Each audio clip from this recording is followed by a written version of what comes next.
India کے اندر ایک بڑا ہی ایک حیران کن واقعہ پیش آیا ہے اور وہاں پہ جو ان کی فوجی مشقیں ہو رہی تھیں تو وہاں پہ فوجی ٹینک جو ہے وہ کسی بھی ہنگامی صورتحال سے نمٹنے کے لیے نہر عبور کرنے کی مشق کر رہا تھا، جو خود ایک حادثے کا شکار ہو گیا۔ ٹینک میں موجود 2 اہلکار ٹینک کے اندر موجود تھے،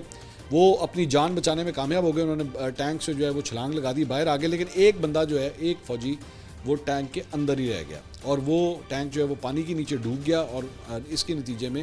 وہ جو فوجی تھا، انڈین فوجی، وہ بھی اس ٹینک کے ساتھ ہی جو ہے وہ ڈوب گیا۔ مختلف قسم کے ان کے ابھی بھی پچھلے دنوں ایک جہاز کا جانتے ہیں آپ، ایک واقعہ پیش آیا تھا دبئی ایئر شو کے اندر، جہاں پہ پائلٹ جو ہے وہ جہاں بحق ہو گیا تھا۔ اب یہاں پہ ایک انڈین فوجی جو ہے وہ ٹینک کے اندر ہی پھنسا بیچارہ رہ گیا اور وہ بھی جو ہے وہ ڈوب گیا۔ تو یہ اپنی نوعیت کا پہلا حادثہ نہیں ہے۔ جون 2024 میں لداخ کے علاقے میں دریا عبور کرنے کے دوران بھی جو ہے فوجی ٹینک بہہ جانے سے 5 اہلکار جو ہے وہ ڈوب کر ہلاک ہو گئے تھے۔ اب یہ اسی طرح کا ایک اور واقعہ جو ہے وہ پیش آیا۔ اکتوبر 2022 میں بھی فائرنگ کی مشق کے دوران ایک ٹینک جو ہے وہ پھٹ گیا تھا، اس کے نتیجے میں 2 اہلکار ہلاک اور ایک شدید اس وقت زخمی ہوا تھا۔